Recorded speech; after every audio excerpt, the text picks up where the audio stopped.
Tov, chers amis, alors nous sommes évidemment à la veille de Rosh Hashanah. Alors, Rosh Hashanah, il y a bien souvent certaines confusions. Comment approcher cette journée? Une journée en effet extraordinaire. Dans les textes de la Kabbalah, on explique que parmi tous les jours de l'année, la journée dans laquelle il y a le plus de changements, de métamorphoses dans les mondes célestes ainsi que dans l'homme, c'est la journée de Rosh Hashanah. Plus qu'à Yom Kippour, plus qu'à Pessah, plus que toute autre journée de l'année. Alors, cependant, il y a certains points à éclaircir et on va commencer d'abord par poser plusieurs questions. On a l'habitude de dire le Mizmor, le David Hashem, Ori ve'Ish'i. Pendant 30 jours, 40 jours, alors dit le Midrash, Ori ze Rosh Hashanah, Ish'i ze Yom Kippourim. Ori c'est ma lumière, c'est Rosh Hashanah, et Ish'i ma délivrance, Yom Kippourim. Le Midrash dit aussi sur le verset, Vayomer Elokim yehi or, Vayi or ze Rosh Hashanah. La lumière qu'Hachem a créée dans le monde, eh bien, c'est précisément la journée de Rosh Hashanah. Alors qu'un Kippour est appelé une délivrance, ça on le comprend. Parce qu'en effet, là on est délivré de nos fautes. Mais en quoi et pourquoi Rosh Hashanah est appelé une lumière? Seconde question. On va commencer à dire pendant 10 jours Kotvenu Besefer Tzadikim Vachasidim. On demande à Hachem d'être inscrit dans le livre des Tzadikim. Dites-moi, est-ce que ce n'est pas une blague, ce n'est pas une plaisanterie? C'est sérieux? On demande à Hachem, Kotvenu, c'est comme un impératif, Besefer Tzadikim. Alors deux choses l'une, si on est tzadik, alors c'est bon, c'est pas la peine de le demander. Et si on ne l'est pas, malheureusement, eh bien c'est une audace, c'est une insolence. Demander à Hachem dans les tzadikim alors qu'on est loin des années-lumière. Et plus que ça, comment est-ce que nos sages, il y a plus de 2000 ans, ils ont instauré une prière qu'on va réciter 44 fois, ou 46, ceux qui disent aussi Shabbat, eh bien, Davinu Malkenu, Rachmana, Kenshu Shamaim, Kotvenu, Besefer Tzadikim. Et ils ont instauré ça pour tout Am Israël, alors qu'en effet, la plupart d'Am Israël ne sont pas des tzadikim. Comment comprendre une chose pareille? On va demander, n'est-ce pas, pendant des millénaires, à des millions de personnes, eh bien, de demander à Hachem, pendant 10 jours, des dizaines de fois, d'être inscrit dans le livre des tzadikim. Ça veut dire quoi? Troisième question. On sait bien que Hachem vient nous juger à Rosh Hashanah. Alors, quand on fait un bilan, quand on fait un jugement pour l'année qui est passée, eh bien, ça conviendrait plus d'être jugé le dernier jour de l'année, mais non pas le premier jour de l'année prochaine. Quand on va être jugé le premier Tishri, eh bien, Tafshin P, 5780. On a déjà entamé la nouvelle année. Pourquoi pas, ça aurait été plus raisonnable d'être jugé le dernier jour de l'année, eh bien, Tafshin Ayin Tet. Quatrième question, on nous parle de Aseret Yemet Tshuva. Il y a 10 jours de Tshuva.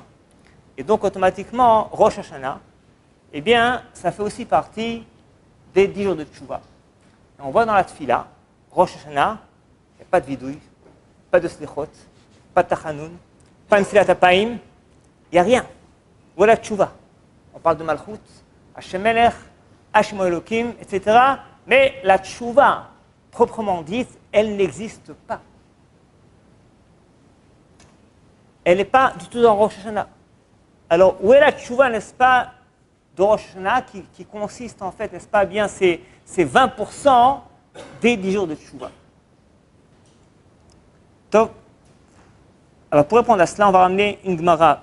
Gemara, dans Rosh Hashanah, Daftet Zayin, Amar Rabbi Yitzchak, En danim et Adam, ela lefi ma'asav be'ota sha'a.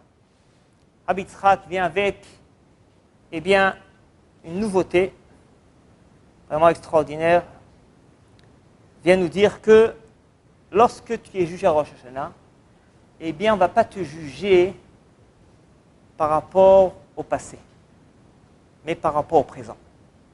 Et là, on va te juger. Eh bien, on te fait un test pendant 48 heures. Voilà, tu es prêt à conduire. Eh bien, fais un test, n'est-ce pas, une demi-heure sur la route. On va vérifier si tu as fait 10, souvent ou 30 cours, peu importe ce que tu as fait auparavant. Viens conduire sur la route. Eh bien, on va te tester pendant 48 heures, Rosh Hashanah. Point final. Le din, n'est-ce pas, nous dit la Gemara, n'est pas du tout sur l'année passée. Il ramène un verset, Shenemar Yov Perichet, Imzar Veyachar Ata. Si tu es maintenant droit et nickel, eh bien, c'est bon, tu passes. C'est excellent. Imzar Veyachar Haïta lo Neemar et la Ata. On ne dit pas si tu étais nickel l'année passée, mais si tu l'es maintenant. Et là aussi, l'action se pose. Donc, en fait, c'est quoi ce din? On vient passer un test 48 heures, ça veut dire quoi? Tov. Alors, on va faire une introduction. Il y a une autre Gemara dans Rosh Hashanah Daf Yud Aleph. Amar Rabbi Shua ben Levi. Écoutez bien, c'est très intéressant. Là, eh bien, on se réfère à la création du monde.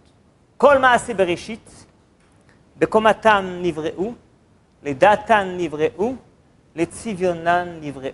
C'est-à-dire que Hachem, avant de créer les créatures, les êtres humains, eh bien, bekomatam nivreu, dit le commentateur, c'est-à-dire kol ma'ashe'atid, la voimam, la charzman, nivraimo.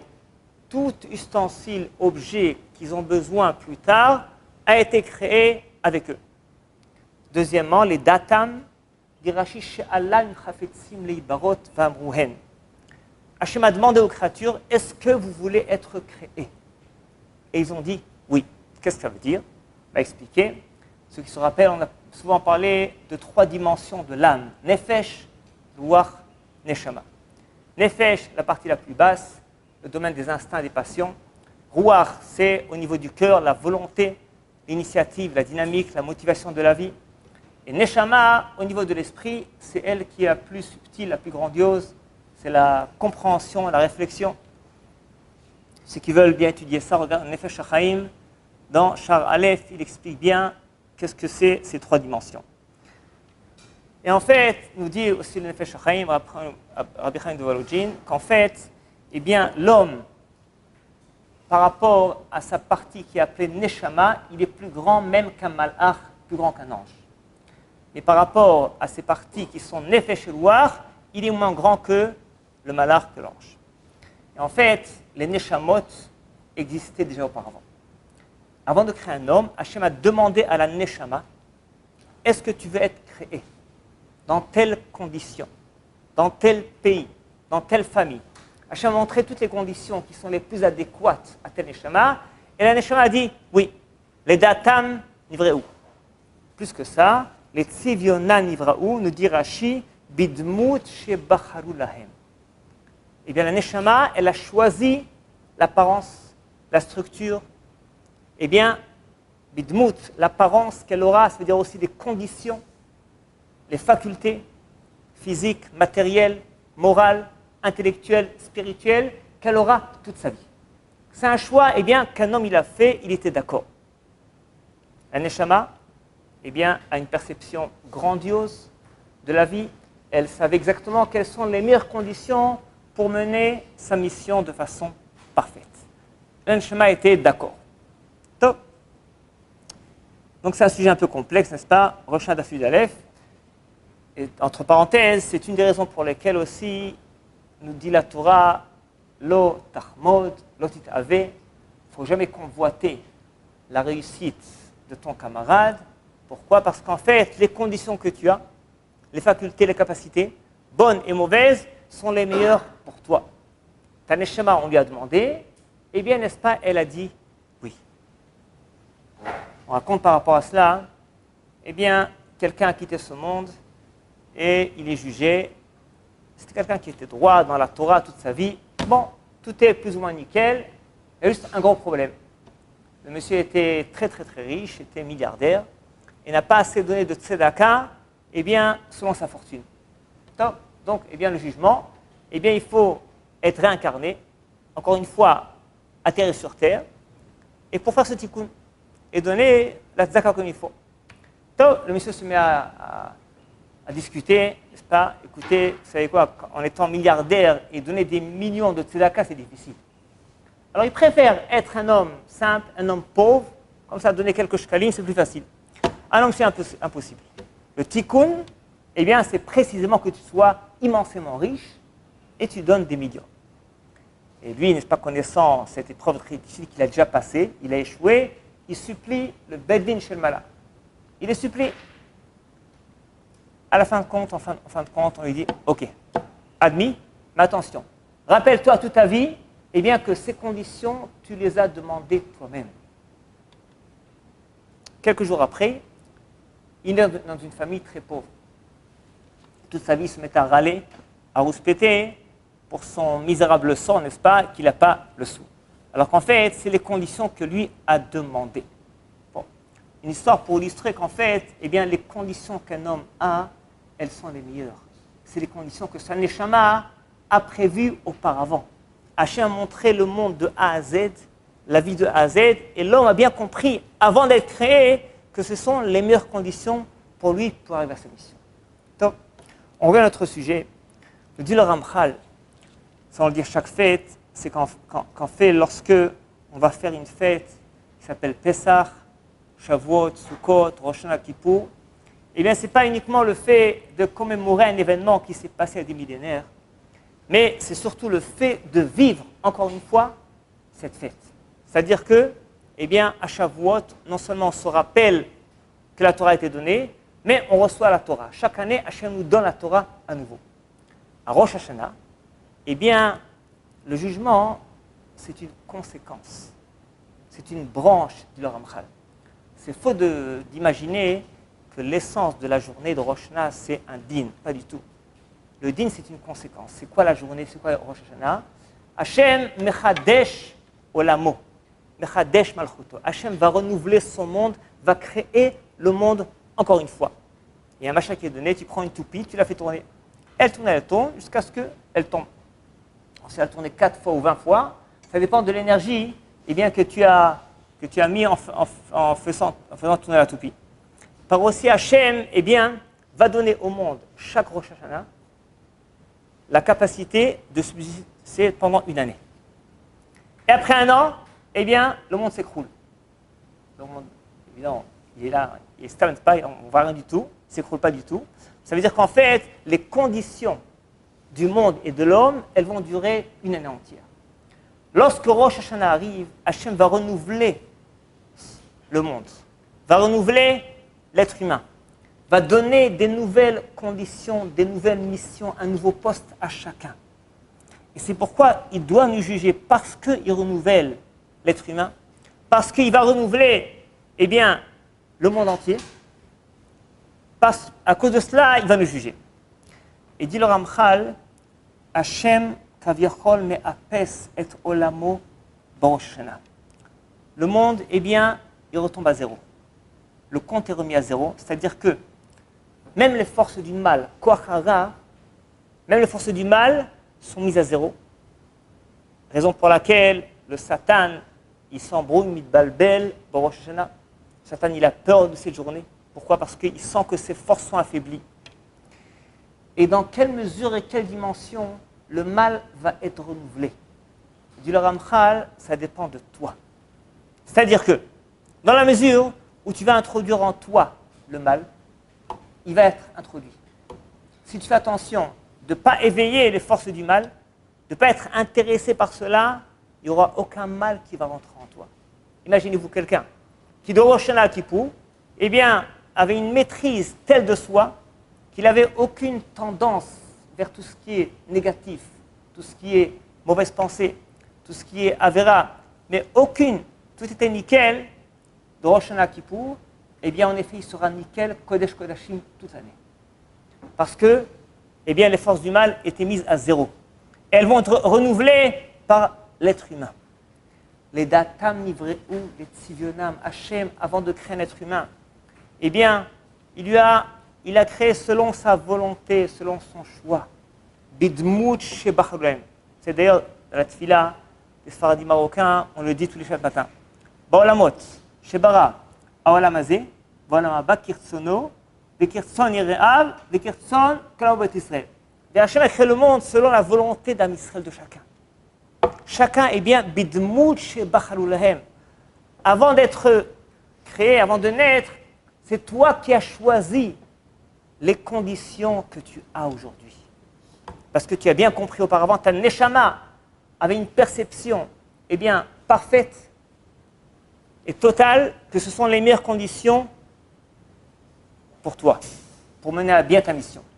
Et cette notion se renouvelle chaque année en Rosh Hashanah. Hachem met le compte à zéro et te dit, fais ton choix.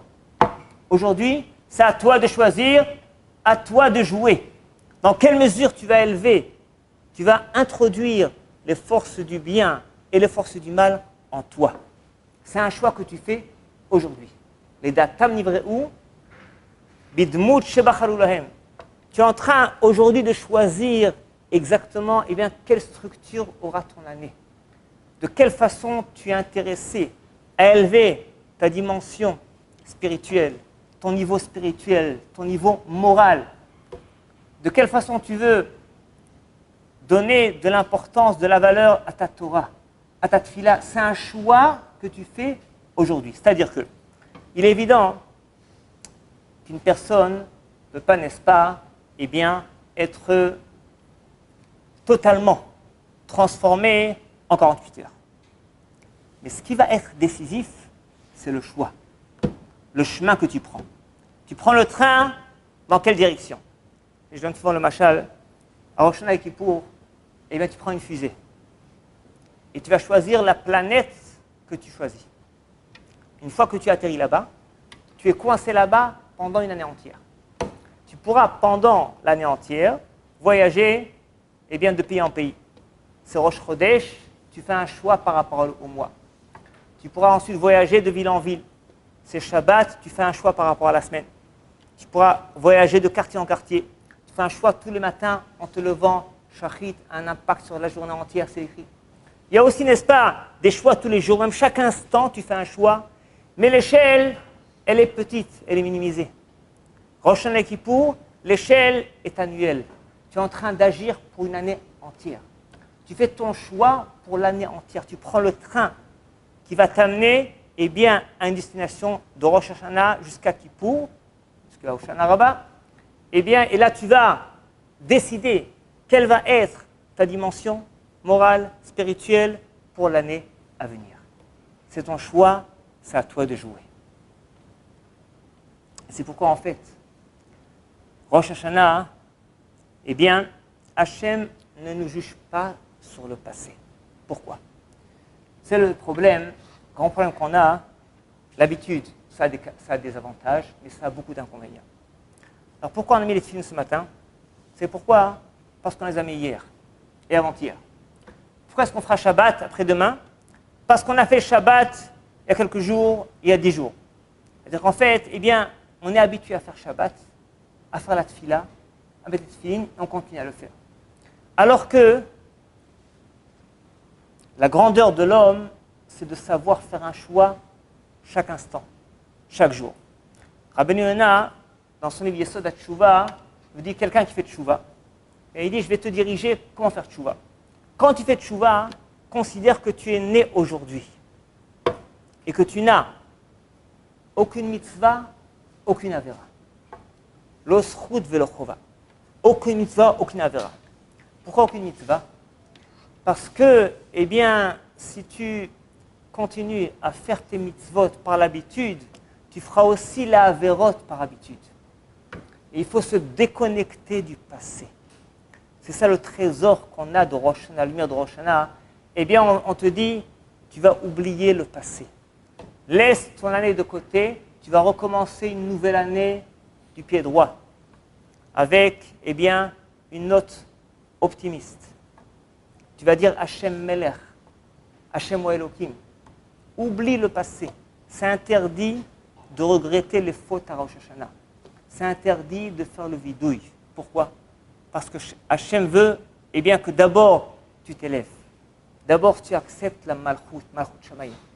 D'abord fais le bon choix.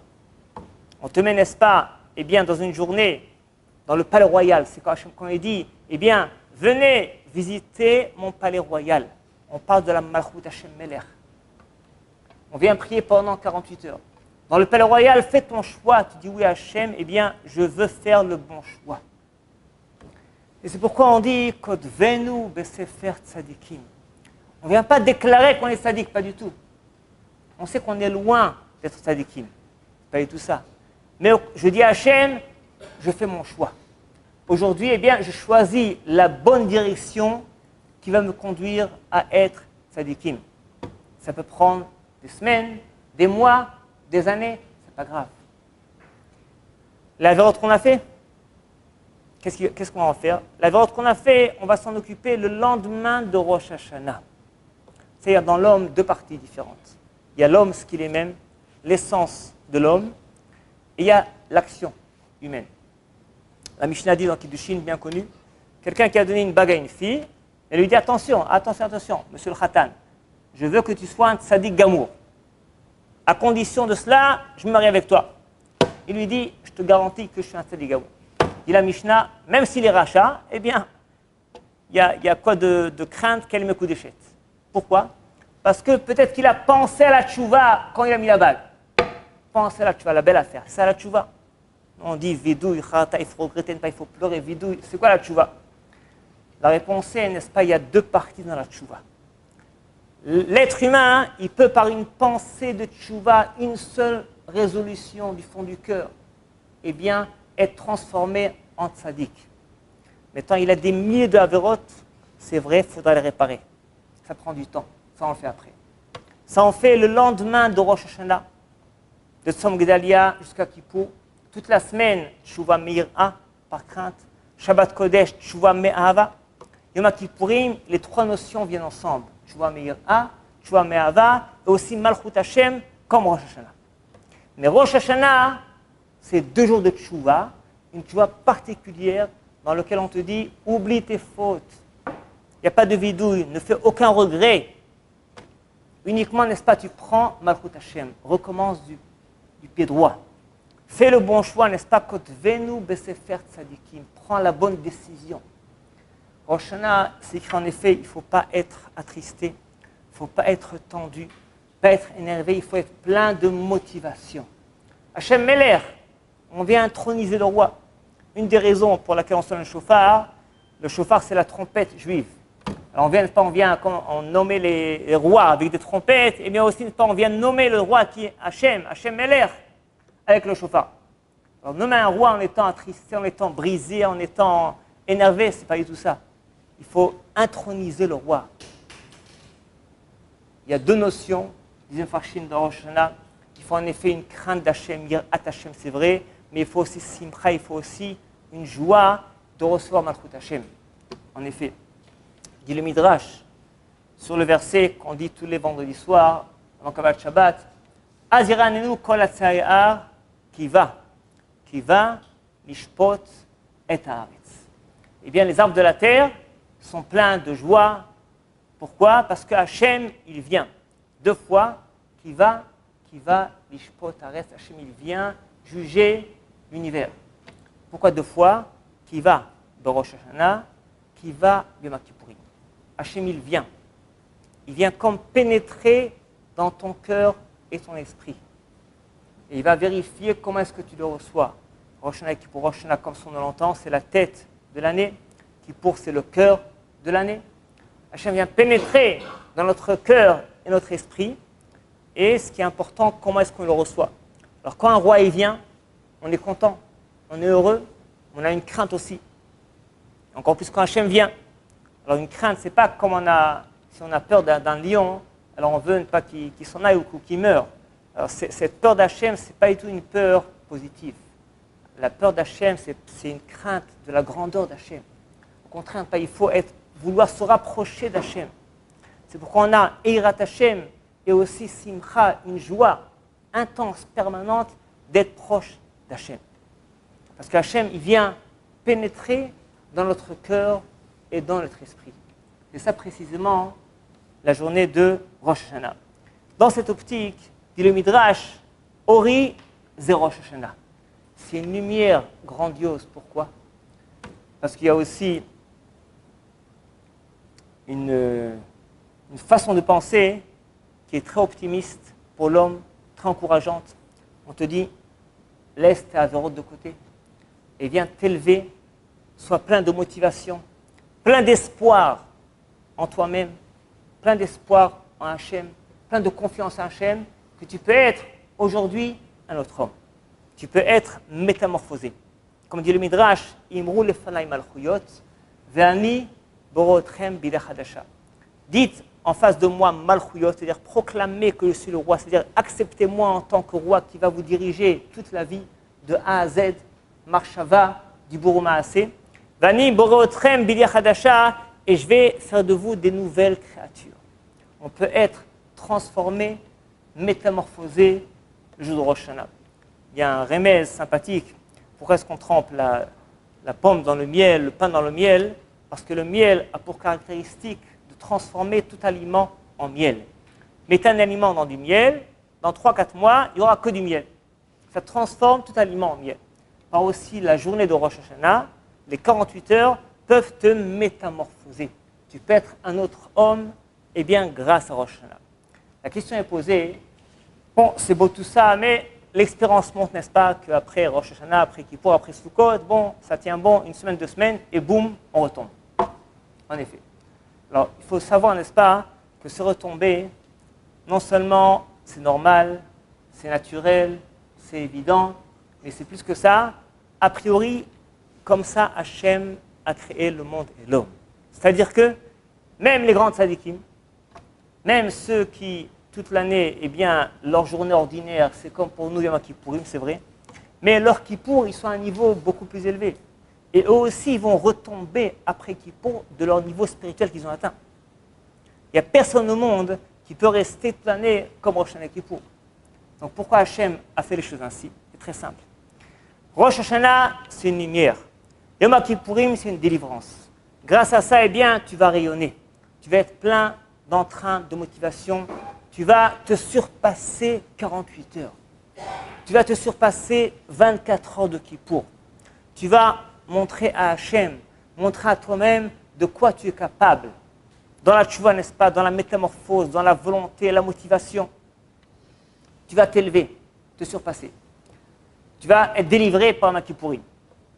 Après Yom Kippour, après Sukkot, même si tu vas retomber, si tu vas réussir, et c'est ce qu'il faut viser dès maintenant, si tu vas réussir à transformer les journées ordinaires de ton année de 20%, de 10%, de 5%, ça valait la peine. C'est précisément, eh bien, un des buts essentiels de ces 10 jours entre Rosh Hashanah et Kippour.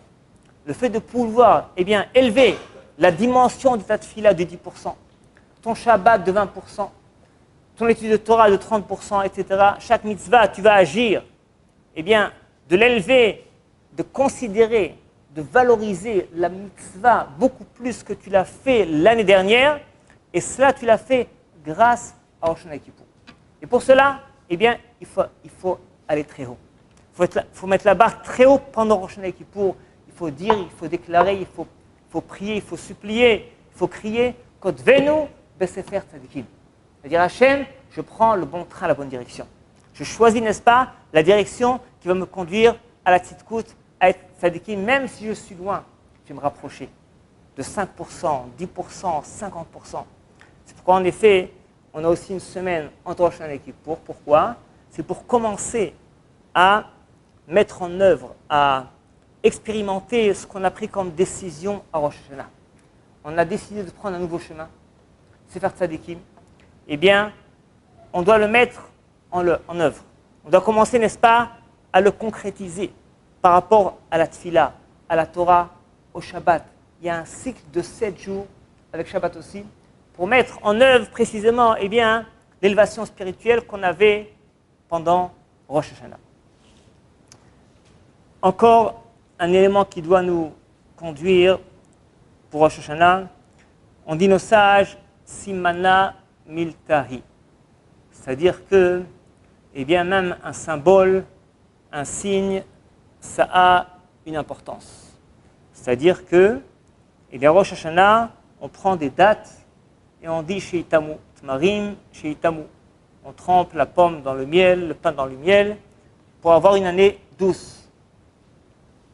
On prend, n'est-ce pas, de la grenade, Shenye Meli Mitzvot Karimon. On prend Karté, Shikarto Ivenu, Salka, Shistalku. On fait un jeu de mots. Pas un jeu de mots, sympathique, pour la date, n'est-ce pas, pour le Salka, etc., tout se comprend. Pourquoi? Parce que, eh bien, même ce jeu de mots, il a une importance par rapport à l'année. Qu'est-ce que ça veut dire? Quelqu'un qui a une cicatrice, qui a une blessure, alors bon, il va à l'infirmière, n'est-ce pas, qui lui met un pansement et c'est tout. Tant si Chaz Shalom, il a une opération cœur ouvert à faire, ou alors une opération au niveau du cerveau, alors là, attention, il va prendre le meilleur professeur, le meilleur médecin. Pourquoi? Parce qu'il sait que c'est une grande opération, et c'est dangereux, c'est fatal. La moindre erreur, eh bien, ça peut être fatal. Alors, par aussi, eh bien, Rosh Hashanah et Kippour, on est en train d'agir au niveau du cœur et au niveau du cerveau. Le cœur de l'année entière, c'est Yom Kippourim. Le cerveau de l'année entière, c'est Rosh Hashanah. Si bien qu'on dit nos sages, même la façon de parler est importante. Quand tu prends une date, eh bien, ça va avoir un impact. Quand tu trempes la pomme dans le miel, ça a un impact aussi. Il ne faut pas manger des aliments qui sont acides ou qui sont amers, c'est mauvais signe. Même cela, ça a une importance. Dans ce même ordre d'idée, c'est écrit que chaque parole est importante. Par exemple, dit Mefarshim, alors on fait la bracha, le Shana Tova tikatev vetichatem. C'est écrit pas que lorsqu'on fait une bracha à une dame, il faut lui dire tekatevi vetechatemi. Plusieurs dames, tekatevna vetechatemna. Je crois que c'est la seule fois où il y a une telle précision, n'est-ce pas, de faire attention à la grammaire. Pourquoi? Parce qu'en effet, la bracha, pour qu'elle puisse agir, elle doit être exacte, précise, à la lettre près. Parce que tu agis au niveau du cerveau humain, le cerveau de l'année entière qui s'appelle Rosh Hashanah. Chaque parole est importante. Évidemment, dit le Mefarshim, le Baal HaMussar, c'est que si même eh bien, l'aliment doit être doux, radouci, agréable, Kalachomel encore plus que la conduite doit être adoucie, agréable. C'est-à-dire qu'il ne faut jamais s'énerver à Rosh Hashanah, il ne faut pas être attristé. Même si on t'a pris ta place, il ne faut pas t'énerver. Même si on t'a dit une parole tordue, il ne faut pas s'énerver. Même si on t'a servi un aliment acide et amer, il ne faut pas être contrarié. Non, la Anhaga, n'est-ce pas, les simanim, c'est des simanim, mais c'est que des simanim. Alors ce que tu ressens, ce que tu dis, n'est-ce pas, ce que tu ressens au niveau du cœur, au niveau du sentiment, de l'esprit, c'est beaucoup plus important. La Anhaga doit être encore plus radoucie pendant ces journées-là. Et au contraire, c'est un grand srout pour quelqu'un, eh bien, lorsqu'il a une occasion d'être contrarié, d'être énervé à Rosh Hashanah, et il se retient, n'est-ce pas, il est tolérant, indulgent, c'est un des grands srouyot qu'il y a pendant Rosh Hashanah. Donc, qu'en dernier mot, c'est important, n'est-ce pas, de exploiter le temps pendant ces 10 journées-là, et surtout pendant Rosh Hashanah. Parce que vous savez, Abraham Kanevski, eh bien, il termine tous les jours pendant ces 10 journées-là, Srat Metchouva, tous les jours, il termine les Télim de A à Z. Avec tout ce qu'il a à faire, n'est-ce pas? Eh bien, il rajoute ça, les Télim de A à Z pendant les 10 jours de Rosh Hashanah. Top. Et ainsi, lors de Brisk, il disait les Télim à Rosh Hashanah. Parce qu'on a posé la question, pourquoi est-ce que vous n'étudiez pas de Gemara à Rosh Hashanah? Il a répondu, il a dit, quand on fait de la Gemara, il faut de temps en temps se lever pour aller chercher un livre dans la bibliothèque. Et c'est dommage de perdre quelques instants pour aller chercher ce livre. Je fais les Télim, comme ça je peux étudier sans m'arrêter. Alors bon, en fait, Télim ou Gemara, Mishnah, ce que vous voulez, l'essentiel, c'est de ne pas perdre de temps. Ainsi, il est raconté que dans une ville en Europe, il y a une centaine d'années, alors les Goïms se sont rendus compte que chaque année, à la même période, pendant Sukkot, eh bien, les Juifs de la communauté achetaient des branches particulières pour leur Sukkot, leur cabane. Et ils ont commencé à augmenter les prix. Les prix sont devenus exorbitants. Et là, donc, les dirigeants de la communauté se sont réunis pour eh bien, prendre la décision eh bien, d'acheter un bois, des branches plus ordinaires, moins chères, même si c'est moi Mehuda. Et bon, avant de publier leur décision, ils sont allés chez le Rav de la ville qui était un grand tzaddik. Et on dit voilà, nous on veut, n'est-ce pas, demander au nom de la communauté d'acheter, que tout le monde achète uniquement ces branches-là qui sont plus simples. Et le Rav leur dit, vous avez tout à fait raison, mais je n'arrive pas à comprendre comment est-ce que vous avez le temps, eh bien, de vous occuper de cela pendant les journées qui sont entre Rosh Hashanah et Kippour. Il leur dit, sachez que bien que, eh bien, j'ai à peine de quoi vivre, même si je voyais dans la rue un porte-monnaie plein d'argent, il ne viendrait pas à l'idée de me baisser pour le ramasser. Tellement je n'ai pas un instant à perdre pendant ces 10 jours de tchouva là. Voilà ce qu'il leur a dit. Bon, on n'est pas à ce niveau-là. On va un porte-monnaie, ramassez-le tout de suite, avant que quelqu'un le voie, évidemment. Mais cependant, n'est-ce pas, chacun son niveau. Chacun son niveau.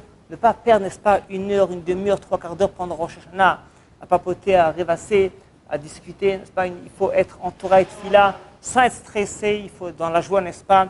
Il faut se mettre à fond en Torah et Tfila. Dans la tchouva, évidemment, je répète, la tchouva, c'est que Malchut Shamayim. Aucun regret, aucune faute. Au contraire, la Tril Mechadash, eh bien, on a une occasion unique dans l'année. C'est un trésor, n'est-ce pas, unique. C'est un rayon divin dans l'année qui vient une fois par an, qui s'appelle Rosh Hashanah. Et Hachem va renouveler le monde entier, va renouveler l'être humain. C'est une métamorphose particulière une fois par an. On te dit, fais ton choix aujourd'hui. Tu fais ton choix, n'est-ce pas, tu vas choisir. Alors évidemment, eh bien, on peut poursuivre ce choix, n'est-ce pas, cette décision. On peut faire un bond extraordinaire pendant ces 48 heures, qu'on pourra poursuivre jusqu'à Yom Kippourim, Sukkot, même si après Sukkot, il va rester que 10 ou 20%, non seulement ça valait la peine, mais ça laisse une empreinte sur la Neshama toute l'année. On peut le retrouver après, plus tard, pendant Hanouka, à Pessah, au milieu de l'année d'après. C'est une métamorphose particulière. À cela on dit, Kotvenu Besefer Tzadikim Vachasidim. Ce n'est pas une déclaration, mais c'est un choix qu'on fait. Et comme on dit si bien, et toi le ciel t'aidera, quand on décide de prendre le chemin des Tzadikim, on bénéficie d'une siyata d'Ishmaïa considérable dans le domaine vraiment infini. Amen.